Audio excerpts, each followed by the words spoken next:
Hey everybody, welcome to Love and Reload, the voice of the relocation industry. I am your host, Ben Cross, and I'm so blessed and honored to be here today with Karen Hale, Global Mobility Strategy Director at Indeed. And Happy New Year to you, Karen. How you doing? I'm great. Happy New Year to you. I'm super excited. Didn't realize I'm the first guest of a brand new year. Is So it? here we go. You'll be doing many of these, but this will probably be my one and only. So Happy 2026. How long can we be saying Happy New Year to each other? How long does this go? I think at least a couple weeks you could get away with it. Depends on whether you talk to somebody regularly or not. So we'll see. But yeah, just the fact that it's 26 blows my mind. So I don't know where the years are going.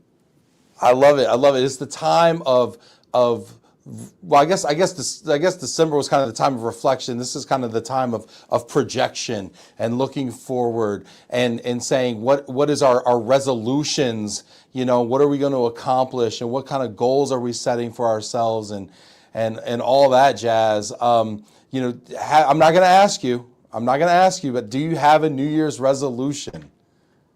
I'm not a big New Year's resolution person, but I definitely take the chance to be a little introspective. And I've got a couple things I want to work on this year, both personally and professionally. Get in the comments. Let us know who you are out there. If you're watching this right now, check in, hit that like button. Let us know if you're out there. We'll give you a shout out. And let us know, do you set New Year's resolutions? Have you set one this year? Bonus points if you want to let us know what it is. No pressure. This is a safe space. If you want to I let already us see know. a few friends that are commenting on, so thanks for being here. Super excited to see you. Guys, unfortunately, I can't see you, but thanks for joining us. But yeah, I'd love to hear what you guys have in the plans for this year. Yeah, Sheila Benavides. Hi, Karen. What's up, Sheila? Sheila, do you set New Year's resolutions? I'm very curious. Very curious. Let me know. Michelle says Happy New Year. Michelle, do you have a New Year's resolution, Michelle? And are you willing to share them if you have Yes. them? Bonus points. Super duper much respect if you're willing to share. Marissa, woohoo! I try to do impressions. Woohoo! Hello, fabulous Karen. Happy New Year to you both. I'm Thank you, gonna say Marissa. that wasn't the best Marissa impression I've ever heard. Marissa does it better. How was that Marissa impression? Get in the comments, scale of 1 to 10, She and I will read it numerical. after the show and let you know. Yes, I'm big into ratings and feedback. Happy New Year, Ben and Karen. Thankful for finally seeing the sun here in Northern California. Looking forward to the conversation. What's up, Farrell? Farrell, do you have a New Year's resolution? Bonus points if you No, share. people don't want to share, I don't think. Daisy, hey Karen, you are such a joy and excited to have you on the show. Happy New Year. I will tell you, one of my highlights for last year, I had a lot of highlights. I'm very fortunate, but I got to go to the SHRM Global Conference in Austin, Mhm. and I got to sit down and really get to talk to you. And I had a really good time getting to know you a little bit, I think Karen. I think you're always having a good time, Ben. When I cross your path, but you seem to enjoy yourself and get along well with the friends in the industry. But Plays well with others. That's me. yes, yes, absolutely. Not about. I mean, it's a great quality to have. So no, continue doing what you do. But it is great. One of the things I love about mobility is all the fabulous in-person events that we get to have, both at the regional or city level, as well as state and national, international. If you're lucky enough to get to travel to do any of those, but it is just an amazing industry full with wonderful people that care about each other, help each other, want to grow and learn together. So every opportunity that I'm able to attend, I love to try to make it.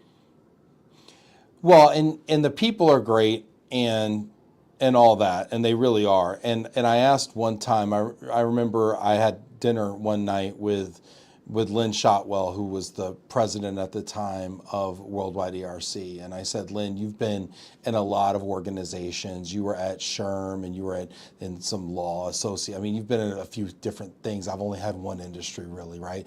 I said, Lynn, are we weird? Are we strange? Or is every association like this with a few glasses of wine? She's like, no, y'all are weird. Y'all are different. Y'all are for sure different. I can believe that. Yeah, and I said, cool, cool. I Let's felt good call it about that. special and unique, not Yeah, weird, but yeah. no, it We're is unique. honestly, and again, I've been in mobility the bulk of my career, so I can't speak to it. But in talking with family and friends and kind of getting a feel for their jobs and their industries, I do feel like they don't have the same love and appreciation for each other, and build the kind of networking strength and reliance on one another that we do here. I agree, and I have theories about this. I'd Can love I to hear share my them. theories about Yeah, why absolutely. global Yeah. mobility, the industry, and the people are so amazing? Can I share my theory? Yeah. Give it to Get me. in the comments. Tell me if my theory is correct or off base, or if I'm crazy, because that's definitely an option here. So a couple reasons why global mobility people are the best people. One, we are curious people. We are globally curious people. Two, that makes us very interesting because we have a lot of experiences, we have a lot of stories.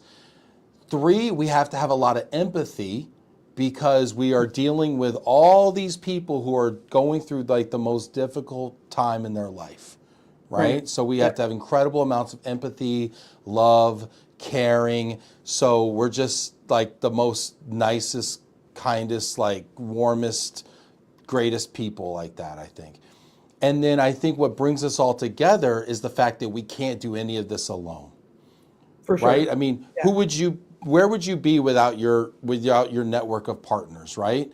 Where would an RMC be without their network of partners? Where would a partner be without those corporate client relationships? I mean, we all have to work as fingers on a hand in order to move this person, right? And so it draws us together. We have to work together. Yeah, definitely. I love the comment on the curiosity. For me, that's a highly underrated soft skill that Little teaser there. I we see don't you. talk about too much, but it is a key to a lot of things. But yeah, you're 100% right on the rest of it. It definitely any one move takes a village, to use the old saying. So it is not something we can do alone. I have crazy mad respect for those people that are in corporate roles that are solo teams, because I think in that role you have even greater dependence on your network, because I don't know how you do all the things that you do by yourself, but it is definitely a lovely, wonderful community. I've been, I have great gratitude we're at the time of year for introspection, right? So huge Yeah. gratitude for the fact that I kind of lucked into this business many years ago, and that I've been able to continue in it and build a career and make many, many friends along the way. Yeah, I'm going to ask you about that. You brought up a lot of things I want to touch on there. Get in the comments too. I want to hear your thoughts on this. Gabby says, spot on, Ben. You will always get a shout out if you say spot on, Ben. Shout out to you, Gabby, and congrats on the new gig too, by I the way, know, Gabby. it's And the exciting. new headshot. I see you, Gabby. With your LinkedIn blue over there. I see you. This is great. Chris Lagerman says, no truer words. Love it, Chris. Yes. Sheila says more travels her resolution. Michelle's going small for 2026 with micro resolutions for lasting change and advancement. Michelle, I need more. I need to know what micro resolutions are. Have you heard of this, Karen? Well, I know that there's a concept called micro learning. So I assume micro resolutions are similar, where you don't go big. Big may be too much, right? You pick little things like, I'm going to eat healthy one day a week or something, Like one meal, I'll have a salad. one That's meal. my I'm going to make it through micro one meal at a time, resolution. or I'm going to, read a book a month, or something real, that's realistic instead of trying to go big. So, not start with the marathon. You start with I'm going to walk for 5 minutes around the neighborhood kind of stuff. So that's Yes, my guess is what she's referring to, but I don't know what her I love personal, that. goals are for the year. Honestly, like one salad. That's you know what, nothing lofty, just one. I had lunch with Sheila That's what you put yesterday. on the salad. I mean, a salad lover, but some of those salads, I'm not sure they're any better than eating, they may be worse even than eating a steak or a hamburger. In Texas, a salad is just an excuse to eat ranch. So You're Especially if you spot throw on. some croutons and bacon bits on there too, right? So, yeah. 100%, Yeah. 100%. Marissa says New Year. I don't say New York. New Year's resolutions: read more family time, healthy diet. Expand the. Was that a good Marissa? Expand the network personally and professionally, and travel more, including African safaris. I think she threw that out there specifically for me because Have you been to Africa? I went to my first African safari this past fall. What? The most amazing experience of my life. So she's heard the stories because literally anybody that came across me latter part of last year heard about me about to go on safari or all about it when I came back. So I probably bored everyone to death, but it was an amazing experience. Where did you go? Talk about it. I want to know. Tell me We about it.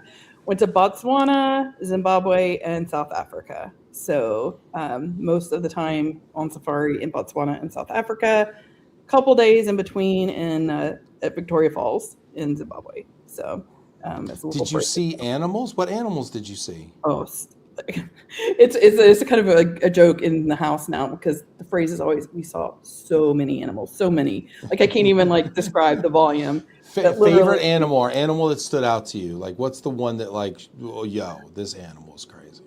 I think the leopards, honestly. We saw lions and some other things. Well, I'm I'm an animal lover, so every single one was amazing. Things I'd never even really cared or thought about before. I'm like, oh, that was such a cool experience to see a jackal, right? Like whoever thinks about seeing a jackal. But the one of the areas where we were in Botswana is known for elephants in particular.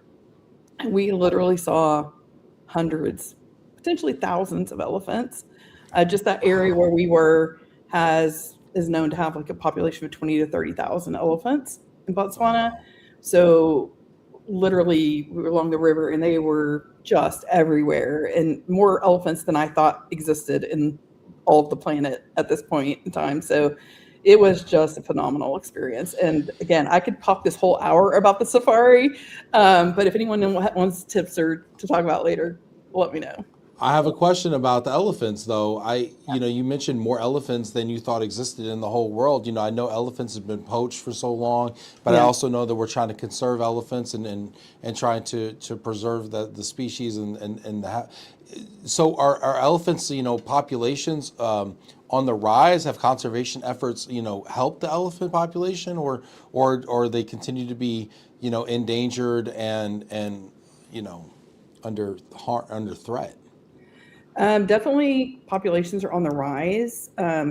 It's actually an interesting conservation issue at the moment because the elephants don't have a lot of natural predators other than the humans.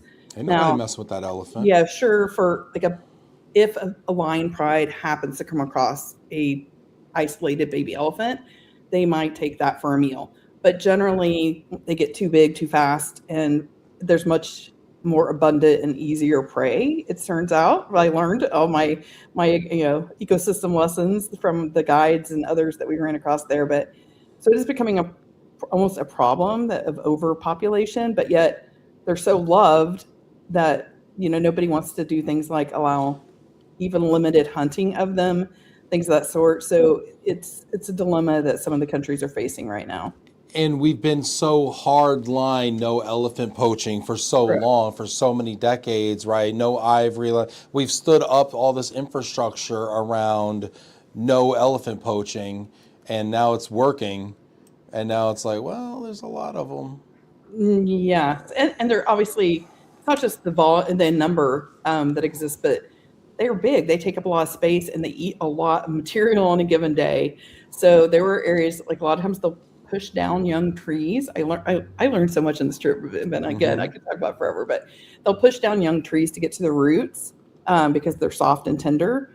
And so there were areas that almost looked like a tornado hit it. Being a Texan, there were just areas where all the trees were plowed down. Because And the so again, elephants are they're eating the trying roots to, of the and saplings and stuff. nobody really knows how many a certain amount of land can really support. That's ever been tested. So it is an interesting situation that they're going to have to look at in Africa over the coming years. But they were beautiful. They were amazing. But I will say the leopard probably was just the one that like just stood out to me. They're they're solitary. They tend not to move around. They're up in trees. They're harder to spot. But we had one walk right by our Jeep. No pun intended. I could have leaned down and touched it. We made eye contact and now we're connected forever. So, and I know I saw. Was there ever a moment where you were afraid? I was not. There were a couple of moments. The guides are really, they're super professional. They go through lots of training. They're very attuned to the animal signals. So they're looking at the tails and the ears and the body language to, like, if they sense the animal's uncomfortable, they'll back off away from them. But I will say there was one moment it was getting towards dusk. We were out on a dirt road and our guide had turned off the Jeep to look at some animals, and the Jeep wouldn't turn back on. So we all had to bail out of the Jeep and literally push the Jeep down the road to try to get a push start on the Jeep. And it was getting dark, and we had just seen a leopard a minute before, and I was like, maybe this isn't the smartest thing I've ever done. But what are you going to do? Stay there all night? No. That was our best option. So it wasn't really fear, but it was kind of a moment of like, okay, and thankfully we had a bunch of big men in on the Jeep, but they took off running and I got kind of pushed out of the way. And I'm like, well, I guess I'm the meal. I'm the one that got pushed to That's the what they side. say. You don't got to be faster than the leopard. You just got to be faster than Karen Hale. It wasn't going to be me that day. I wasn't going to win that race. So I was just like, okay, but it was a great experience. And I know I saw Lynn Greenberg popped in here, and I know she went on a safari past year too. So we'll have to have a whole safari episode. Oh my gosh. Oh my gosh. So put in the comments if you've been on a safari and what your favorite animal was. Really curious here. Evan's chiming in, says, hey, Karen, the question is, who doesn't love elephants? I actually did a paper over poaching for school. It's so sad. Mickey Calantropia, just wow. Wow. Emma says, sounds incredible. An African safari is number one on my bucket list. Definitely. Of the 3 countries you went to, did you have a favorite? Which one? Of the 3 countries you went to, did you have a favorite? Yeah, I'm going to say I loved Botswana. Doesn't get as much. Botswana? It's not as well known, especially here in the North American area. But Botswana for me, I would go back in a second. Not only were the animals amazing, but the people were just so lovely. Seemed truly, genuinely happy, content, so much laughter, so willing to share things with you about their families, the way that, their culture. Would really, really highly recommend Botswana if you get the chance. Yeah. Mickey says, can't wait to go someday. So jealous. Sunny says, what a wonderful trip. Thank you for sharing.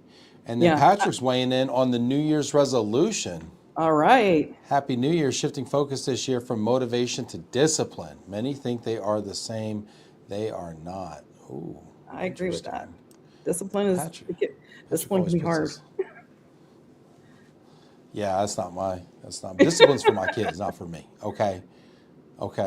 That's for one right there. I want to go back to something you kind of teased us in the beginning when you were talking about how much you love this industry, Karen, and it definitely loves you back. But you talked about how lucky and fortunate you were to fall into this business, and I think we all feel that way. But I got to ask you, how did you fall into this business? Well, I guess if you want to go all the way back to the beginning, I was a military kid. And so we moved around a lot and lived in 7 states and in Japan for a couple of years growing up. So you're a product of mobility and relocation. Yes, the military style. In a way. But where you without the benefits. Picking up and moving here, whether you want to or not. So, but then even after my dad retired from the military, he had a job where he traveled internationally all the time. And he went to all corners of the world. It could be another show in itself, but just to let everybody know, he was one of the people that got called in to put out oil well fires. So when you hear about like Gulf fighters or whatever some people call them, He was actually explosives expert. So so someone, you have oil well fire, you can't put it out normal ways. He comes in with dynamite, drops it in the fire, goes Oh out, my sucks all the God. oxygen out, and goes out. So So that's what we're talking about. That's how you put out an oil well fire in a. no, it's not the first step, but is a if all else fails, then you will drop explosives into the fire, and when it explodes, it sucks all the oxygen out, and then the oil fire dies. It goes out automatically I naturally. had no So, idea. I've been watching Landman this whole time, and I never saw that technique used. well, it's a very specialized job. It was a hard job to explain to my friends as a kid. Yeah, for real. And Who's the guy that has to put the dynamite down the flaming well? I'm Yeah, not yeah, my that, dad was an interesting guy, but yeah, he's a. If you ever happen to run across an old National Geographic Explorer, he's in that. He was in an IMAX movie about the oil well fires in Kuwait. Oh my gosh. He had his little 5 minutes of fame here and there, like little snippets, and every once in a while, an old friend that knew me back when will say, "Hey, I saw National Geographic. It was your dad's episode," So, Oh my gosh. That's but wild. yes, but anyway, but he traveled to remote, far corners of the world.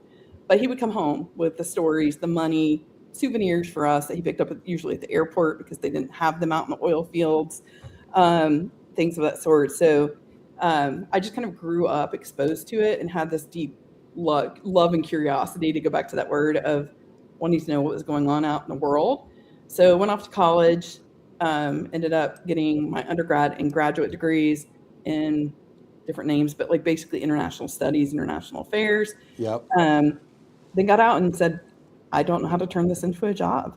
Hmm. So I got lucky, and my very first professional job, I worked for the Dallas Chamber of Commerce and in their international trade group. Got to do some cool things, but nonprofit, didn't make a lot of money at that point, as a newbie out in the world, and heard about this group that was hiring to kind of do international HR type work.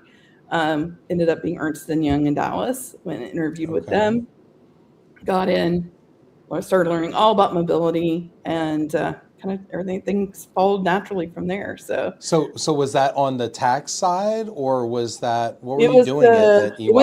we went through a variety of name changes, but basically the HR consulting outsourcing side. We Okay. sat for a while on the same floor as the tax team that did expat tax, as it was called back then, but we really would manage programs. So I was an international assignment consultant, helping people, with talking to the employees, getting their moves, and it's continued through them. But it was a great foundation. I learned so much from there that still serves me well to this day.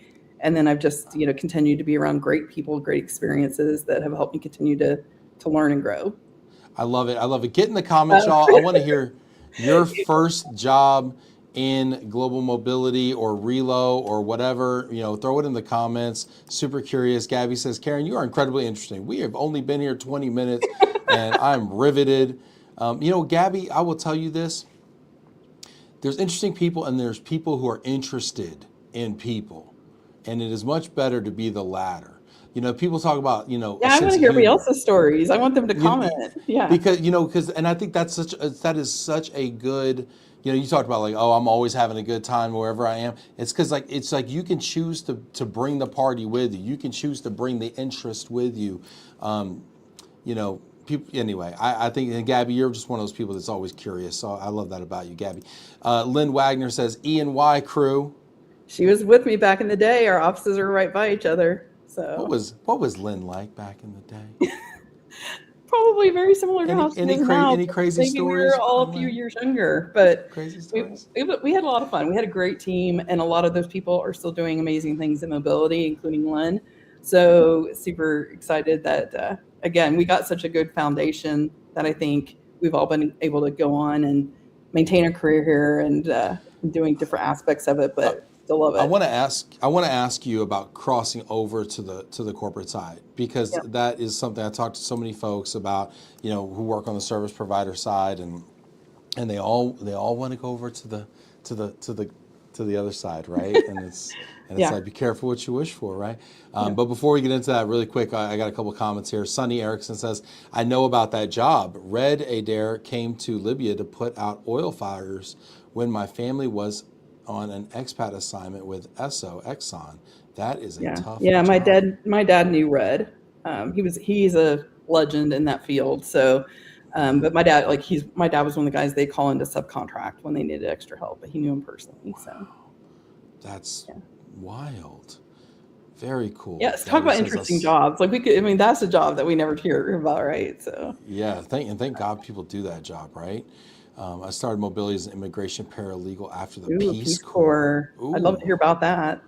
You have to have uh-huh. Gabby on to talk about the Peace Corps. Karen, you might need to host a podcast. I think you might need a guest host Love and Relo sometimes. You like to hear about people's stories. Jackie says I was invited to be a destination consultant before I knew what the job was. I had moved myself from the UK, so perfect entry point. What's Yeah. up, Jackie? I always Jackie thought was that, being a DSP consultant, like actually working with the families would be a lot of fun, really interesting. I think so many people talk about the impact that a DSP has on them. Um, and so I think, we don't give enough shout outs to the DSPs on the ground that are doing that work. I love that. I love that. I love that. And Daisy, actually, she's right. I'm pointing at this wall because she's right through there. She was a DSC at one point, and she would take folks around and help them get their driver's Yeah. license and all the fun stuff. And Yeah. it really is the first person you get to know, and you're riding around their car, and you get to know people for sure. Yeah. Yeah. Mickey says she started in global financial services with Prue auditing expense reports. I have come a long way, and don't tell everyone how old I really am. I love when people talk about companies that don't exist anymore. It's always fun. Mickey, as far as I'm concerned, we're all 25. Hey, amen. 25 on the, 25 in spirit, experience That's it. wise in the things that we've learned the hard way. So now talk about crossing over now from Yeah. the days of being at EY, right, and doing that stuff, and then now kind of flash forward to how did you cross over and make the jump to the corporate side of the business? Well, a little bit of luck, I guess. And I've actually done probably all the variations of the triangle that you can do, because I have worked at RMCs as well as the corporate and then the tax firm side. So I crossed to corporate, and then there was a point at which when we moved down to where we live now, I wasn't working, and so a supplier reached out and said, "Hey, we need some help, and we know you have experience, and we're willing to let you be fully remote." So I went back on the supplier side, and then had the opportunity to go back to corporate again at a later date. So it can be done, and they both, I think, have their strengths and pros and cons. The corporate side, I would like to say, you have a little more decision making ability and control. Clearly, we still have very complex dynamics within the company, and many different people that you have to align and make sure you're meeting the needs of all the stakeholders. So it's not like I get to live in a vacuum and just say, I'm going to make the perfect policy that I think is best. I have to make sure it works for everyone else. But I think what can be frustrating on the supplier side, especially as thinking of more like the RMCs and consultants, is you can have amazing ideas that you think would be great for your clients.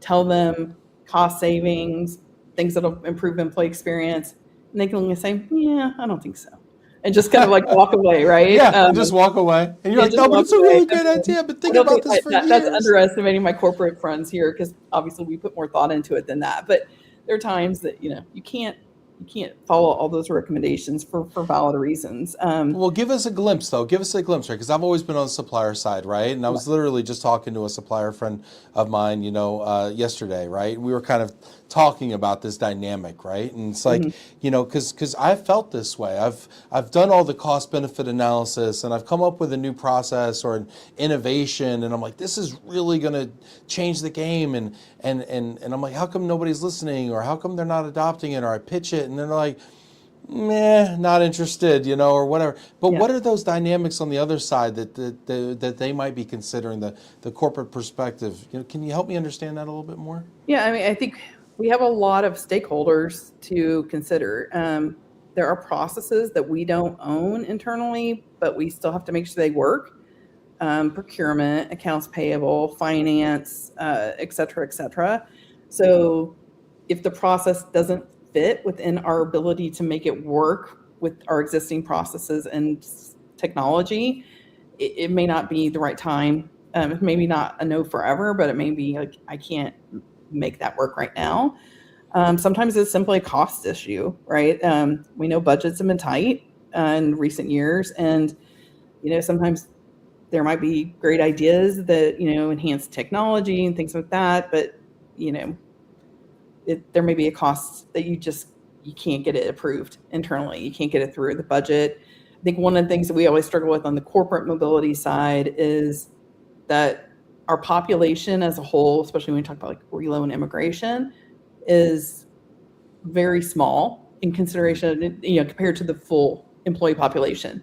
Right. So if you've got the benefits team that needs and wants something, is asking for money, and it's going to affect every employee, that's probably going to carry more weight than us wanting to do something for our relocating population, which may be, a tenth, a 20th, Maybe. a hundredth of that scope. And so it can be a hard sell sometimes. And then, culturally, there are things that you have to understand. What does your business need?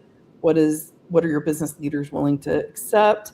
Again, you can't implement change in a vacuum. If you implement it and you don't have belief in what you're doing and the buy-in across the different stakeholders, it might fail. So, I can't just come in tomorrow, say, I've got a great idea to revamp our relo policies, do it without consulting anyone else, things of that sort. So you'll get pushback sometimes internally, and it is a unique environment. It's a little different than when you're on the supplier side, because like if the CFO tells you a hard no, what are you going to do? Like, I mean, he outranks you, right? Like, your job is reliant on support from these people. So, you can't kind of persuade them into seeing your point of view at all, all the time. So, it is. But let me ask you though, let me turn it around though and say, is there an approach that's worked, or is there something that actually caught your eye or did actually, was successful, or an approach that, give us some hope, Karen.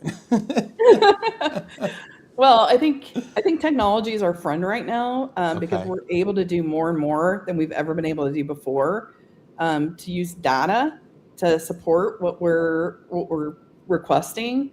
And so I think the combination of data plus storytelling and using the big picture with data and the small picture with maybe personal anecdotes or employee examples is a pretty powerful combination. And so I think that's how you kind of win hearts and influence people.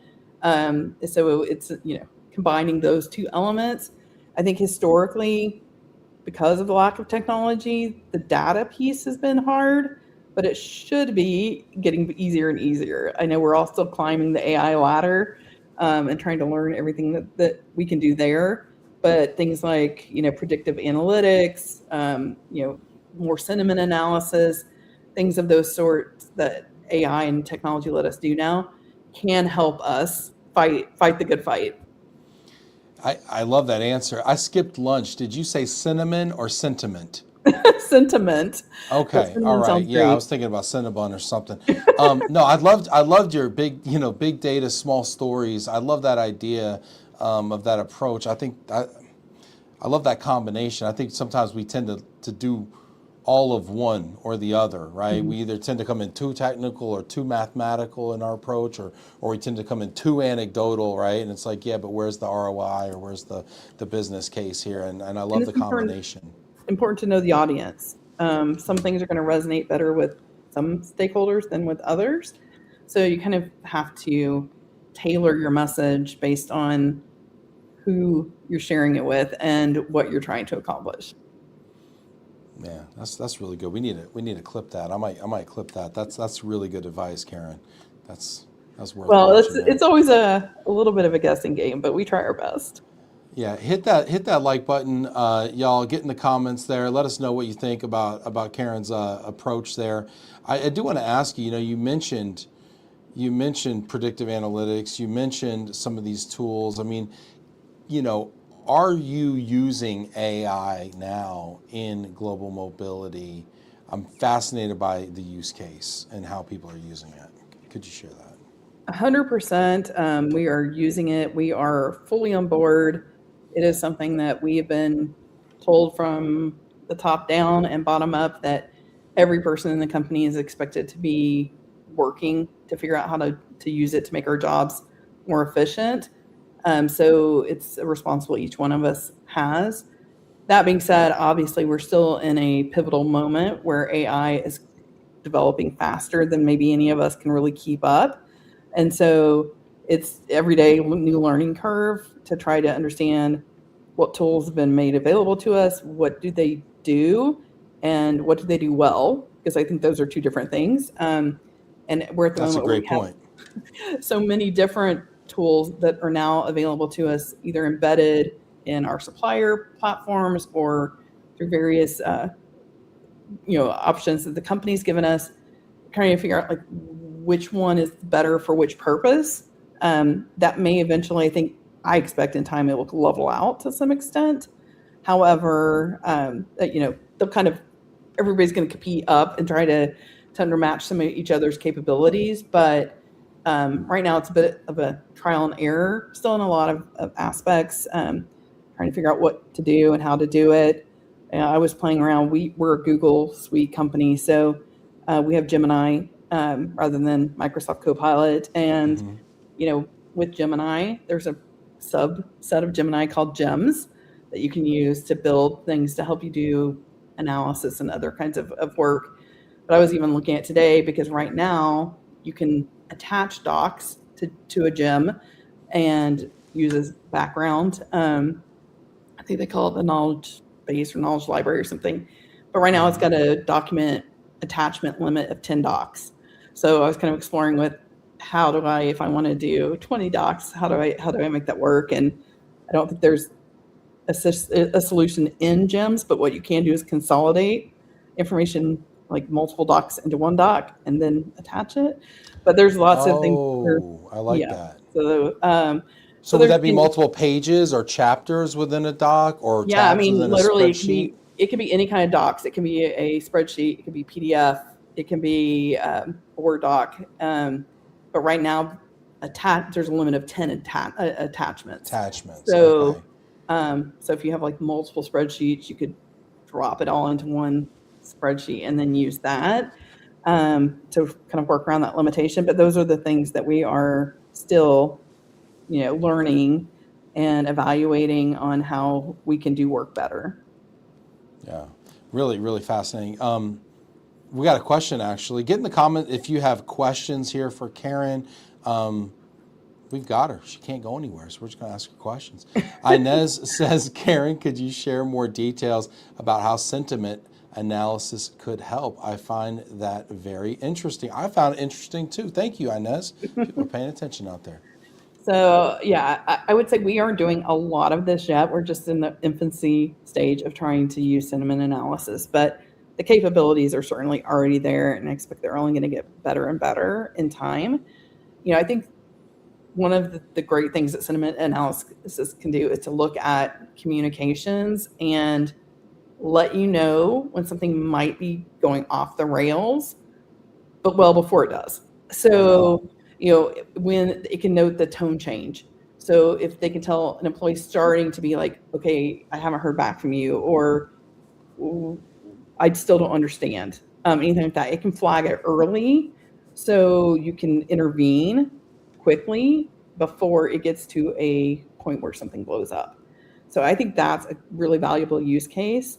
Obviously, there's also value on the back end of kind of how are people feeling throughout the duration of their move or their immigration experience. Kind of, were there points at which like you were seeing trends and patterns that multiple people are like taking, getting frustrated, and then maybe there's a process issue or an education issue at that particular step that we need to come in and address. But maybe it never blew up, but you can just tell across multiple cases there's a trend where it's not going as smoothly as others. Sure, there's So I some think, friction in that process, yeah, or maybe across 10 cases, maybe 3 of them tend to go off the rails at this juncture. It's yeah. kind of a risky point. I love this idea. Now, do you I really love this idea, and I know exactly. I mean, I've worked in the moving business long enough to know Right. exactly what you're talking about, like that raised eyebrow, like what do you mean, you know? And like, wait, hold on a second, wait Yeah. a minute, wait a Yeah. minute. Now, do you use off-the-shelf tools for this, like a Gemini or Gems, or do you need some more of a bespoke relocation specific tool? So I think we've seen a few things. Like I know some of the suppliers, particularly on the RMC side, is what I'm thinking at the moment, but maybe on some of the immigration firms as well, are doing have done historically or in recent years more of what called pulse check. Like the people get the smiley face from like red to green, right? Or I mean, it could be a frowny to a smiley face spectrum, and they're clicking on that. But I think what's happened now with AI that wasn't possible before is it can actually look at the communications that are going back and forth. So that can be emails or other kinds of documentation. And I think there's value to try to do it both on the corporate as well as the supplier side. In a perfect program, maybe you have all your communications centralized in one spot, but I don't think that's true for most of us. Here, yes, there's communications going on with our RMC as well as our other downstream suppliers, shipping companies and DSPs, et cetera. But they're also sending messages to us in email and in Slack, which we use for our IM. So if I think you want to do it as comprehensively as possible, you should probably do it in both sides, unless you're really one of those super, structured programs that has all communications really funneling through one single platform. But again, I think that's few and far between. So I think there's value on each side, to kind of guess to kind of say, okay, it'll flag the tone is telling you that this person is starting to get like the tone has changed a little bit, It, and therefore there may be something here that you need to pick up on and potentially help resolve.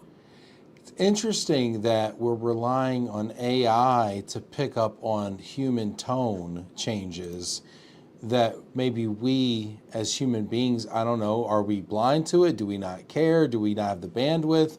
Are we, due to policy constraints, maybe we're just, our hands are tied, right? I mean, how often, is something going sideways with the customer experience and you hear, well, ma'am, sir, that's policy or that's just the way it is, right? And, oh Yeah. man, nothing sends a customer through the roof more than, that's the policy, right? Like, oh, Yeah. I don't care, Yeah. that's the policy, I'm the Yeah. customer, whatever. Right. And so it's interesting that we're using these machine tools to interpret human emotion. Yeah, and I think it honestly part of it is just the volume of communications, right? So, hopefully, I hope that if somebody sends me the email personally, that I can pick up if there's something that is kind of maybe needs to be read between the lines. Hmm. But I don't see all the communications. I don't know what they're saying with the RMC or with the DSP, and things of that sort. So, having those other resources, like if the RMC has something like this in their technology tools, then it can flag to the RMC if there's a challenge in any of the supply chain. So maybe the RMC didn't get the consultant didn't get the email themselves, but maybe there's an issue flaring up with the household goods mover, and then they can step in and intervene, or without having to wait till it blows up and then the employee's going to them or to us on the corporate side to lodge a complaint. So I think it just helps dig through the vast number of messages and communications that are happening that are hard for any one person to get their hands around. Yeah, this is really really interesting, and we're gonna clip some of this because this is really fascinating to me. I want to switch gears for a second, okay? Because we've heard a lot about remote work, work from anywhere, Yeah. right? I mean, this has been in the news. There's a lot of tech companies that have come out and said, hey, with us you can work from anywhere, and some have walked that back. Some have like leaned into that a little bit more. It's put a lot of obviously emphasis on the global mobility component to make it so and make it compliant, and how do we actually support this benefit? Talk to me a little bit about your thoughts on that, and as an employee benefit, the value of that, compared to obviously the challenges in executing and delivering on that. Yeah, as part of our scope for my team at Indeed, we do manage what we call our flexible work programs. The largest of that is our what we call temporary remote work. Other companies may call it work from anywhere. We have a pretty generous policy compared to many others, and we've maintained that um, since COVID, and we have not walked it back. But we allow Wow. employees to go up to 6 weeks per calendar year to any location in the world, as long as they can show to us that they have right to work. So we don't require a legal entity presence in that country, but but it is a huge benefit. This year, for the first time in our program, we did a survey of employees who participated in that program, and on a five-star scale, 92% gave us 5 stars, the highest Wow. rating. Wow. And there's so many comments were, just, I mean, anecdotally, we didn't ask them to leave comments, but we gave them the option to give comments. And there were comments like, "This has made all the difference to me. This is my favorite benefit that the company offers. This made such a huge difference in my ability to be with a parent or family member during a difficult time and still maintain, still be able to work and meet my deadlines and commitments to the company." So I do think it's not valued maybe at the level that it should be. I think it's a huge potential attraction and retention tool, and that we should be using that, not just to make it available to our current employees, but really as a demonstration of the kind of culture of the company, to win new employees to us, and to help keep the talent that we need to retain. Because again, I think it's just not been utilized in the way that it could be, from a sharing the value of it externally or within the company. I have so many questions about this. And so I really appreciate you explaining this to me. And as you're saying this, so I have a company, and we Mhm. have policies around, time off, and Mhm. who needs to be in the office, who's remote, who's hybrid, how it works, right? I think we have 3 different arrangements, and we have 5 employees, Yeah. so, go figure, right? But this is fascinating. Mhm. As you're saying this and explaining this to me, my opinion of this policy is literally evolving as you're talking about it. Okay, I went from this is ludicrous to hey, I might want to try this. Okay, but I have questions. Okay, first Sure, question: sure. how do you track how much time someone's using? So employees are told they need to submit a request in Okay, advance. okay, Um, then those are vetted by my team. They get approval, then it goes in, it's through a ticketing system that we have. So okay, the amount of time that they've been approved for gets tracked. When we get a request, there's a check to say, have they used the program so far this year? How much time have they used? And then that's used for a future approval. Because again, people don't have to take it all at one time. They can do a week here and then a week later in the year, things of that sort. So there is an check that is happening on what has been utilized to date. Make sure they do not exceed that 6-week limit, regardless got of it.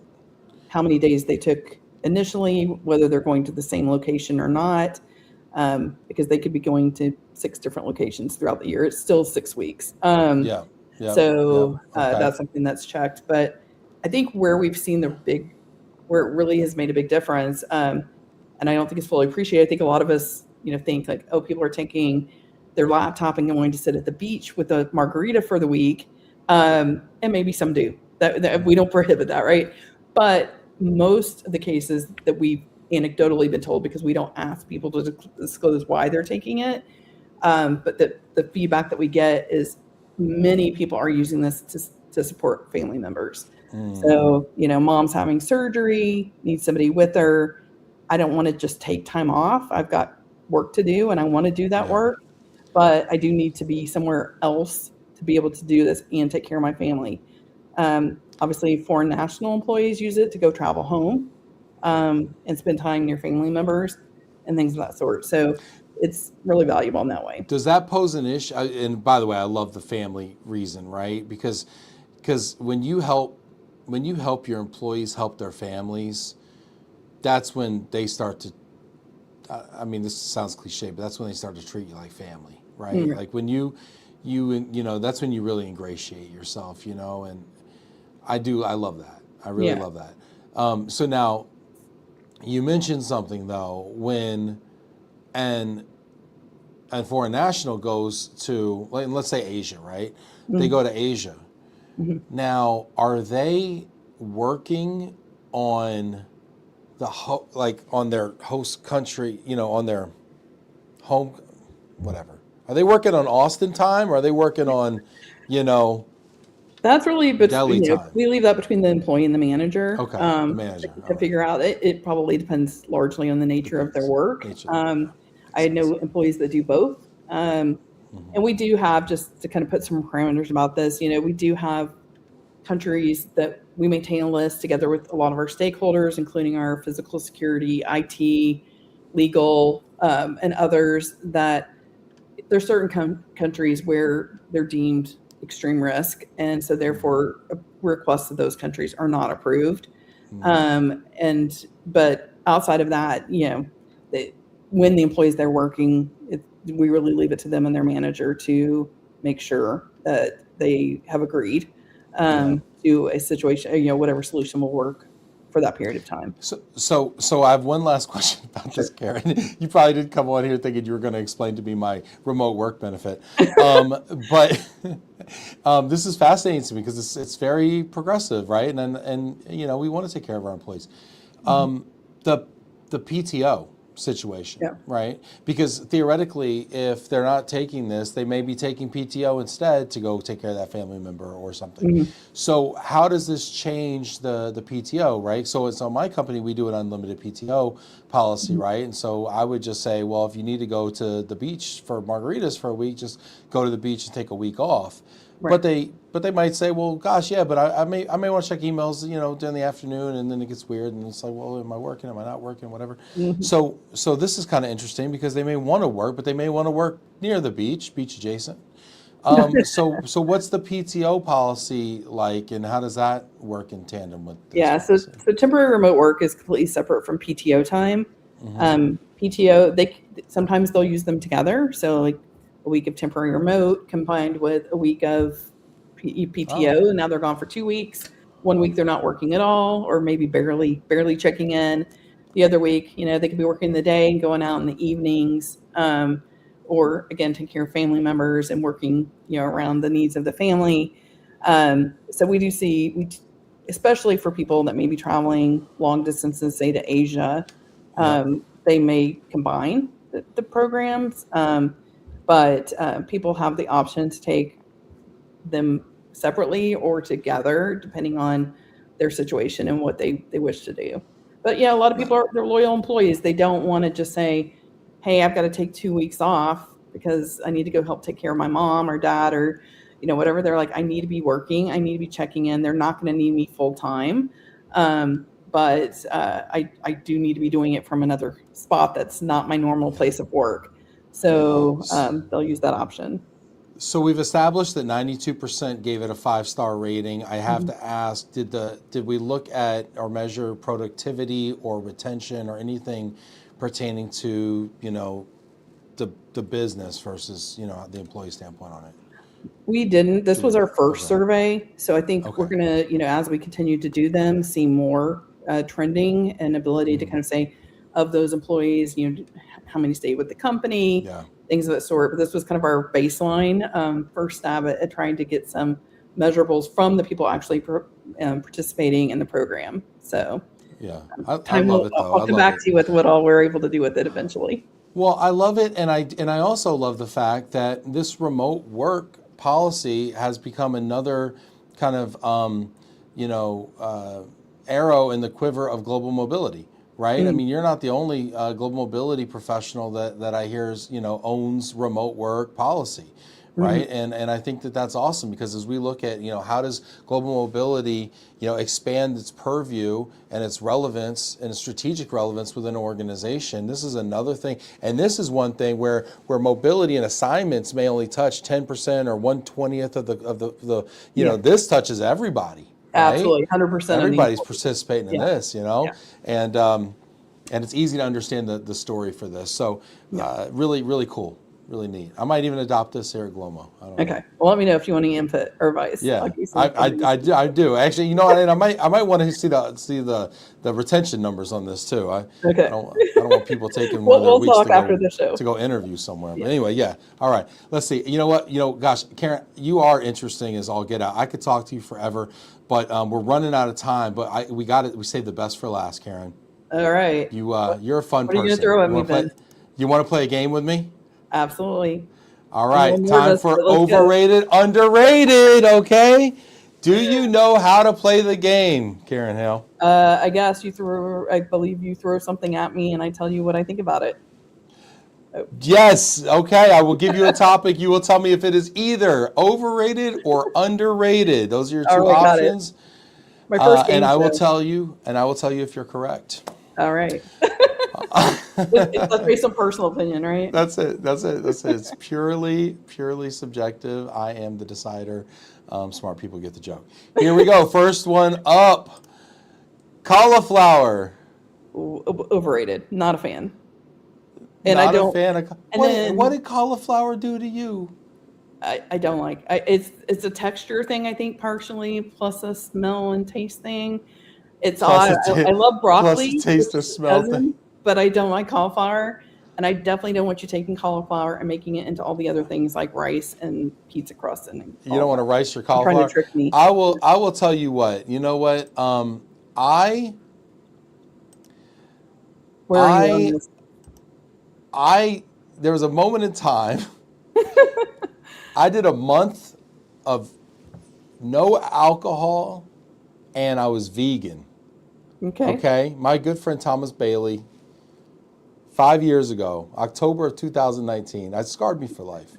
I was Yeah. vegan and I was sober. Okay, Yeah.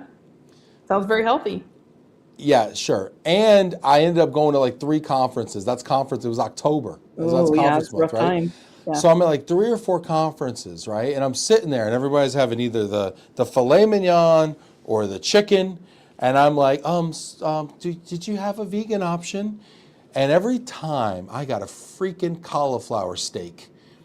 Every dang time I got a cauliflower steak, and that'll make you hate cauliflower. I'll tell you what.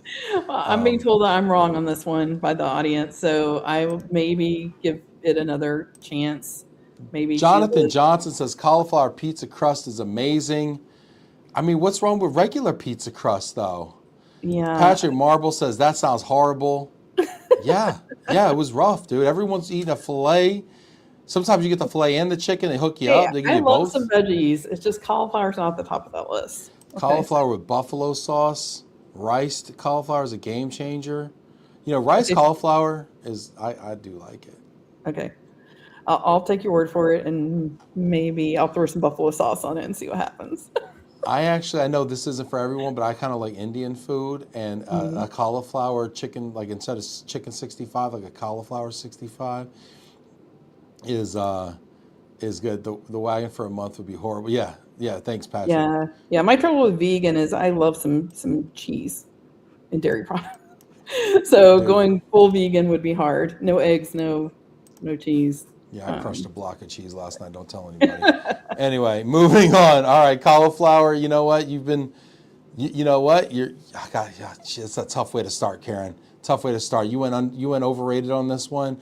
I can't give you a point. But we're gonna move on. Texas weather, overrated or underrated? Overrated. I'm tired of it. You tired of it? I don't want to be wearing shorts on Christmas. What can I say? Like, Is it the heat? What is it it is about the it? heat, sometimes the humidity, depending on where you are on any given day.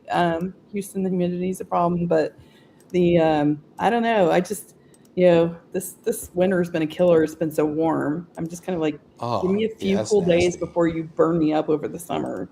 Has been my thing. So, I but I know agree. my friends up north and my Canadian friends, they'd be like, but you can eat on the patio in January. And that is true. That is nice. But I just need a few cool days to get me set up to be able to bear the summer. I'm with you. I ate on the patio yesterday in January in a sweater. Right, and my Were friend you not sweating? I don't know what it was like in Dallas and yesterday. Sheila wore like a short sleeve shirt. Yeah. Yeah. No, Yeah. I wasn't sweating. I was eating Yeah. cauliflower. I It was mean, fine. yeah.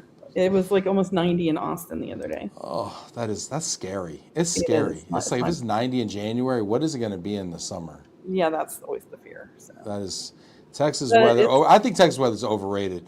People. Oh, I overrated. love the heat. Oh, no, too hot. I want the I'm with you on this seasons. one. I'm a Overrated. big boy too. I need the sweater weather. I need to break out the sweaters, the scarves, the jackets, coats, Yeah, I the love that cozy hats. feeling. You bundle Yeah, up. Feels festive for the holidays, and here everybody's in their shorts and t-shirts and flip flops. It's not good. 100%, 100%. Nikki says overrated. The humidity is awful, but the people make up for it. Y'all are fab. Yeah, I will agree with that. Good people in Texas, and in many other places too. So, Yeah, for sure. yeah. Yeah, really good people here. All right, a point for Karen. All right, next one up. Overrated, underrated. PTO. That is underrated. I love it. I don't underrate it personally, but I think we have way too many Americans. I was looking at a study the other day. Way too many Americans that don't even use the time that their companies give them, and that is crazy. I don't understand us as a culture why you would not be able to value this and take some time and disconnect. I've definitely worked at a place. I've definitely worked at many places, and maybe it's a me thing, but I've worked at many places where you get that knot in the pit of your stomach when you're putting in your time off request. And I don't know why that is. I don't know if it's like a cultural thing here in the US or what, but I get it. Yeah, but I have great. I mean, it is. I find it strange, but I also admire it a bit. Like if you message me in France in August, and they're like, "We're gone," like it's okay. Your stuff, your world, your world's not going to explode. We'll deal with it when we get back. And I actually had that one time years ago that out of office basically said, "I'm out for the month of August. No redirect to anybody else. No, it's just like No redirect, no it was just backup plan. yeah, it was just like we're gone. And I'm I mean, off and you should be too. and I was struck by how strange that felt to me, but I was also like I respect that a little bit that you can do Yeah. that. I don't think many Americans have that attitude, and I think we really. I mean, even when people go on PTO, they're checking their messages, they're on their email, and you know, I think we just need to appreciate taking a break and connecting with things that are valuable in our lives that aren't work. Yeah, Caroline says not using all the PTO earned is very sad. I do agree. I do think this is slowly changing a little bit. I think the days of rolling over 80 hours every year is, or not rolling or I losing, hope right? so. I think it's slowly going away or Yeah, getting better but at are least. people really like they're taking the time, but are they really not working? Unplugging. Yes. I can't speak for everybody. Obviously, I'm different, but I've started to unplug the last couple years. I probably unplugged like really legit for like the first time in my Yeah. career.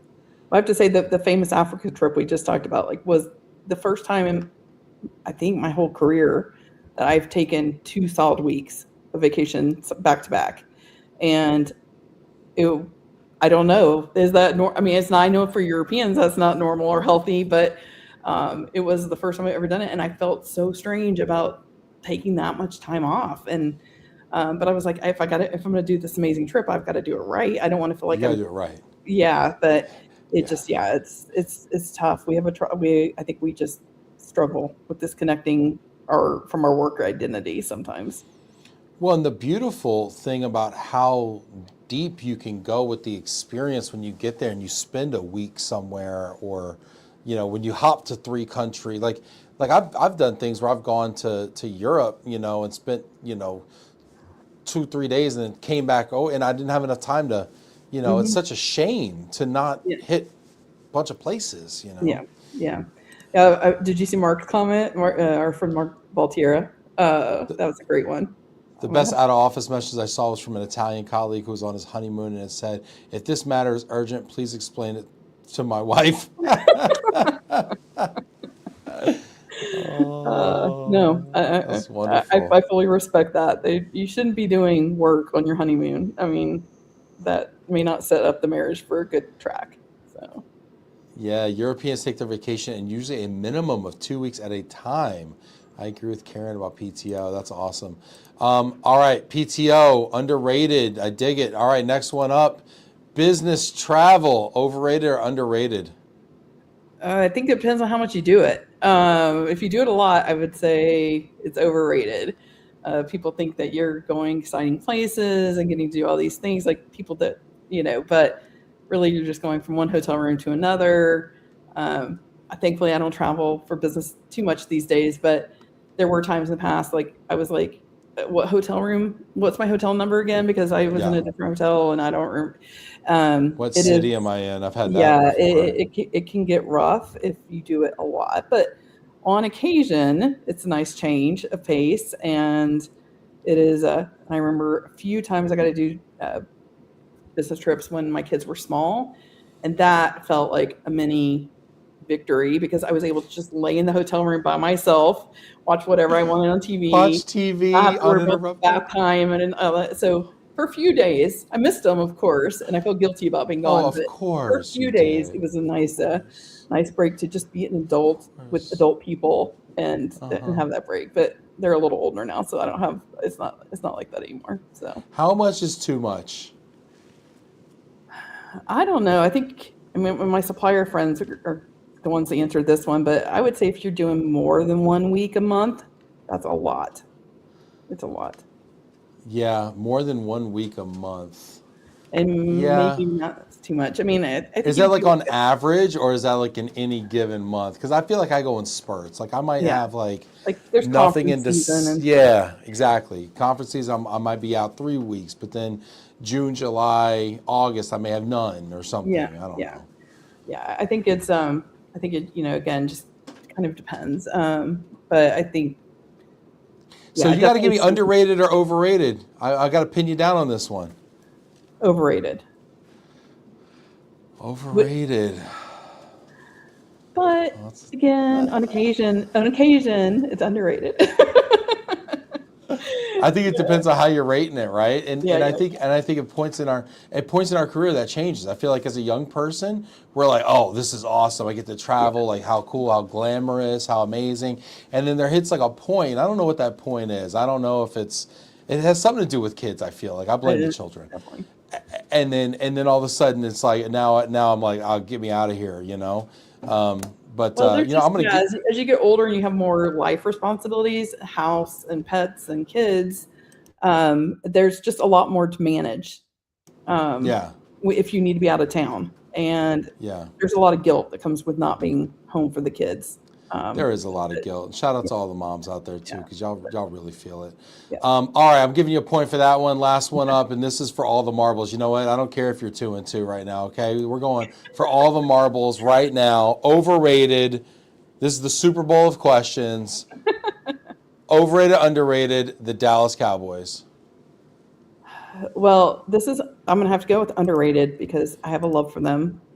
That the love is not Yes. always returned to me. Unrequited love. It's unrequited love in certain years, but my dad was hardcore Cowboys fans. We were joking about this just over the holidays. He's passed a number of years ago now, but like literally, if the game was on, we were not allowed to cross between him and the TV screen.